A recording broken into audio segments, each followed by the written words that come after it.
just want to say good luck, Alex. Kagulat World. Grab ang kabayan vibe sa Wimbledon US Open run ni Alexandra Alex Ayala dahil hindi lang mga Pinoy sa stands ang nag-cheer. Dumating din ang suporta mula sa ibang sports star. Jordan Clarkson, Filipino-American NBA guard, pinakitang fanboy mode at nag-show ng solid support para kay Alex habang naglalaro sa major tournaments. Hindi biro ang epekto. Nakita si Clarkson na nanood at nag-cheer sa kanyang social clips at mga reels. Isang malinaw na simbolo na ang paggamit ni Alex ng Grand Slam main draw wins at WTA breakthroughs ay nakaakit na rin ng respeto mula sa pinakamalalaking pangalan sa sports. Ang moment na ito ang nagpatunay na pag-angat ni Alex ay hindi lang pambansa. Global na attention ang kaakibat. Para kay Alex, ang suporta ni Clarkson ay malaking boost. Hindi lang ito selfie o fan moment. Ito ang cultural crossover. Isang NBA star na may dugong Pilipino na publicly cheering for a rising Pinay tennis star. Sa eyes of the world, nagsend ito ng malinaw na mensahe. This is Philippine sport moment, and it's being noticed across disciplines. Ang reaction ng fans? Explosive. Social media nag-boom, clips at screenshots ng Clarkson cheering kay Ala ang nag-viral, at marami ang nag-share ng pride at pagmamalaki. Para sa mga kabataan na may tennis dreams, ang eksenang ito ay malaking inspirasyon. Literal na nakikita nilang magtagumpay ang isang Pinay at suportado ito ng parehong Pinoy stars sa ibang sports. Sa pangkalahatan, ang pagpakita kay Jordan Clarkson na sumusuporta siya kay Alex Ala ay higit pa sa isang fan sighting. Isa itong symbolic moment na nagpapakita kung paano ang tagumpay ni Alex ay nag-bridge ng communities, tennis, basketball at ang global Filipino diaspora. Sa susunod na malaking laban ni Alex, asahan na hindi lang ang courtside crowd ang magiging mabigat ang suporta, pati na rin ang buong Pinas at mga kababayan natin worldwide, kasama ang mga sports icons tulad ni Clarkson. Sino pang ibang Pinoy athlete ang dapat mag-show up next time para suportahan si Alex?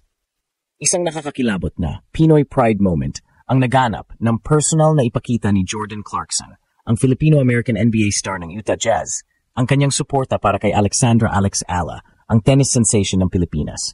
Sa gitna ng prestigious Wimbledon at US Open circuits, isang eksena ang nagpasabog ng social media. Si Clarkson, nanonood at cheering sa laban ni Ala. Isang makasaysayang sandali kung saan nagtagpo ang dalawang mukha ng modernong Filipino excellence sa isang frame. Hindi ito ordinaryong fan moment. Sa mga larawang lumabas at mga clip na kumalat online, makikitang buo ang ngiti ni Clarkson habang pinapanood si Ala maglaro sa world stage. May suot pa itong simpleng hoodie na may Philippine flag emblem habang nakatayo sa crowd, proud, tahimik, pero ramdam ang suporta. Para sa maraming Pinoy, ito ay higit pa sa simpleng panonood ng tennis. Isa itong simbolo na kahit anong sports, isa ang dugo ng mga atleta nating nagtatagumpay sa mundo. Pusong Pilipino.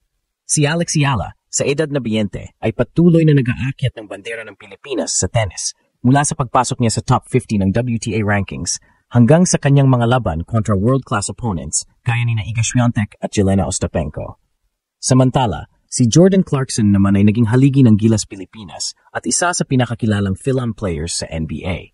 Dalawang atleta, magkaiba ng disiplina, pero parehas na nagdadala ng dangal ng lahing Pilipino sa international spotlight. Ayon sa mga ulat mula sa Tennis Channel at ilang sports insiders, matagal nang admirer si Clarkson ni Ala. Napapanood daw niya ang mga highlight ni Alex at impressed siya sa disiplina, confidence at poise nito sa court. Qualities na kahawig ng kanyang sariling mindset sa basketball. Kaya nang magkaroon siya ng pagkakataong manood ng live match ni Alex, hindi na niya pinalampas. Ang simpleng gesture na ito ay nagpasiklab ng inspirasyon sa mga kabataang Pilipino na sabay sumusubaybay sa dalawang bituin. Sa social media, agad nag-trend ang hashtag Clarkson supports Ila. Sa Twitter at Instagram, umapaw ang mga komento. Two worlds, one pride, basketball meets tennis, at Jordan cheering for Alex hits different.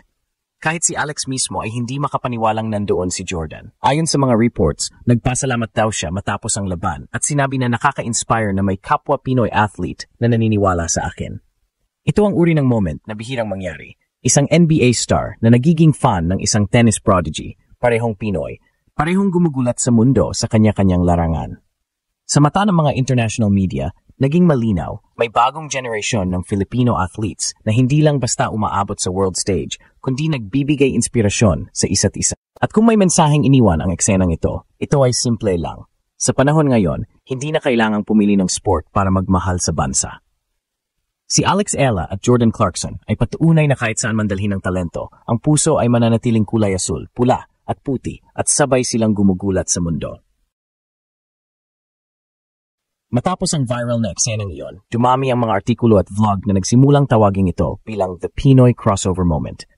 Sa unang pagkakataon, nakita ng mundo kung paano nagsanib ang dalawang larangan, tennis at basketball, sa pamamagitan ng dalawang Pilipinong patuloy na gumugulat ng sports universe, Alexandra Ayala at Jordan Clarkson. Ayon sa mga insiders na nasa Wimbledon grounds, lumapit pa raw si Clarkson sa pamilya ni Alex pagkatapos ng match. Nakipagkamay siya sa mga magulang ni Alex at nagbiro pa, "She's the future. She's got that Mamba mentality." Ang mga fans na nakasaksi halos hindi makapaniwala. Isang NBA star na nagbibigay respeto at inspirasyon sa isang batang Pinay, isang tagpo na halos katang-isip pero ngayon ay totoo. Sa sumunod na linggo, pinost ni Ayala sa kanyang Instagram story ang larawan nila ni Clarkson na may caption, "Thank you for the support, Kuya JC. Let's keep representing." Sa loob lang ng ilang oras, umabot ito sa mahigit 1 million views.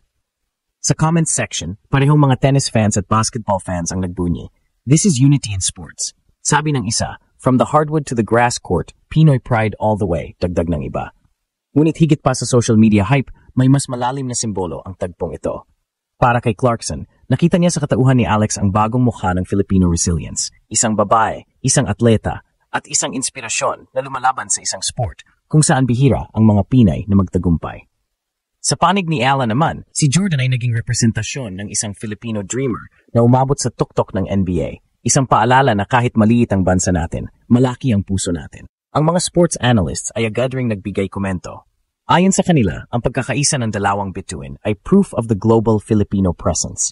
Hindi lang daw ito tungkol sa basketball o tennis, kundi tungkol sa pagbabago ng narrative na ang Pinoy athlete, saan man mapunta, ay kayang makipagsabayan at maging inspirasyon. Dahil dito, maraming kabataang Pinoy ang muling nagkaroon ng pag-asa. Sa mga eskwelahang may tennis program, dumami raw ang mga estudyanteng gustong maging next Alex Ayala. Sa mga basketball gym, madalas marinig, kung sinusuportahan ni JC si Alex, susuportahan din natin siya. Ang epekto ay tunay na pambansa. At habang papalapit na ang susunod na US Open at ang NBA 2025-26 season, marami na ang nagtatanong, muli kaya silang magkikita sa Amerika? Baka sa courtside naman ni Clarkson natin makita si Ayala o baka siya mismo ang manood ng laban ni Jordan sa Madison Square Garden. Isa lang ang sigurado, sa bawat tagpo ng dalawang bituing ito, ang buong mundo ay napapatingin sa Pilipinas. Sa mga mata ng fans, ito ang simula ng bagong yugto ng Pinoy sports, isang panahon kung saan hindi na hiwa-hiwalay ang mga atleta, kundi magkakampi sa isang laban. Ang patunayan na ang dugong Pilipino, saan man dalhin ay kayang gumulat ng mundo.